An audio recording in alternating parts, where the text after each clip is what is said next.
Hello, Dr. Dixon. This is my visual aid. These are my speaking notes. This is Sean. This is Michael. This is Cecilia. This is Jenny. And this is Dave.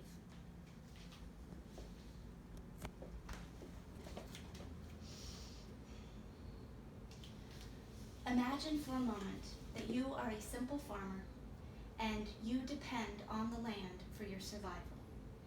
However, the year is 1348 and a pestilence has rampaged the countryside.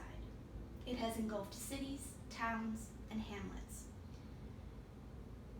This unnamed pestilence is the Black Death, otherwise known as the bubonic plague. It had a rippling effect on Europe's political, economic, social, and cultural spheres for centuries. Now, I am not an academic historian, nor am I an epidemiologist, so I won't go into medical and historical minutiae. However, I am an enthusiastic and casual reader of medieval history. I have also read primary sources of the time, Petrarch and Boccaccio. So I know that the Black Death played a very important and devastating role on Europe's history. My aim then is to give a very brief overview of the causes, the symptoms, and the treatment of the Black Death during what Barbara Tuchman called in her book of the same name, the calamitous 14th century. When we read about the Black Death, our first question is, what caused it? Robert Gottfried cites in his book, The Black Death, Natural and Human Disaster in Medieval Europe, that the origin was the Gobi Desert. Many 14th century scholars knew that the Black Death came from the east. However, they did not know how it spread. It spread through the elaborate east-west trade route. It traveled overland and over sea in caravans and ships from Asia to the waiting ports all throughout Europe. And what was on board this ship? The Asian black rat. The black rat carried fleas, who in turn carried the bacteria Yersinia pestis. This was the cause of the Black Death. The black rat was ubiquitous in medieval households, and Gottfried describes that they enjoyed the dark corners and the thatched roofs. The bacteria in the flea would multiply and then get stuck in the digestive tract. The flea would then regurgitate the bacteria, the rat would die, and the flea would go into starvation mode and would need to find a new host. And there comes the poor, unsuspecting medieval peasant.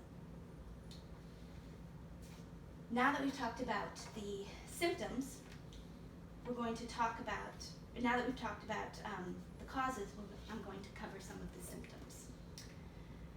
In his book, The Decameron, Boccaccio says that infection to death lasted only 3 days. People would get a high fever, aches, chills, pains, but the telltale sign of the bubonic plague was the formation of buboes, or what Boccaccio called tumors.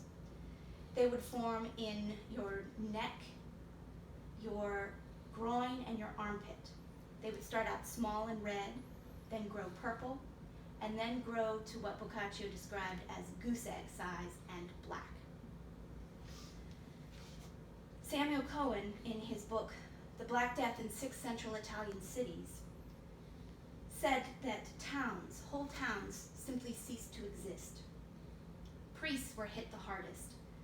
There was no one to give people the last rites, and Pope Clement VI allowed people to give last rites, simple laymen, to other people.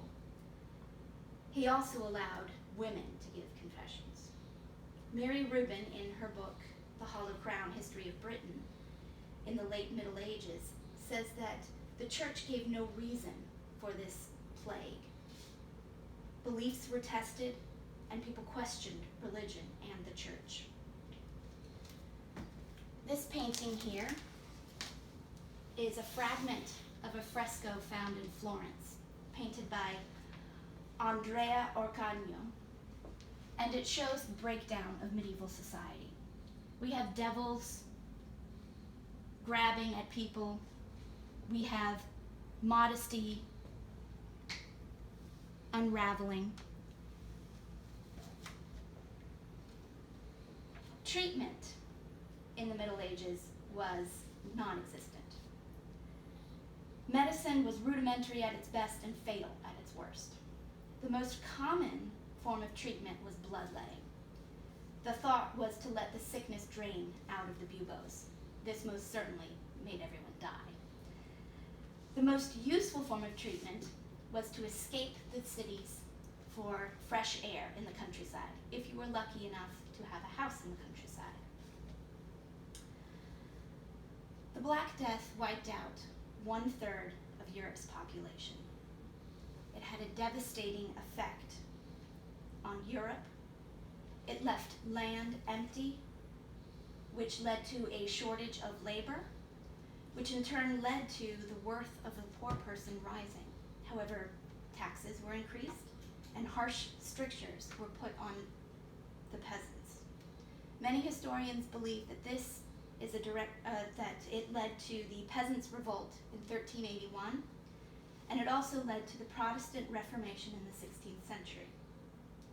The Florentine poet and humanist Petrarch said in his book, The Triumph of Death, "O happy posterity who will not experience such abysmal woe." Now, many first-hand accounts have been lost to us, but we can read and we can see from several of the first-hand accounts, Boccaccio and Petrarch, that this was truly a devastating disease.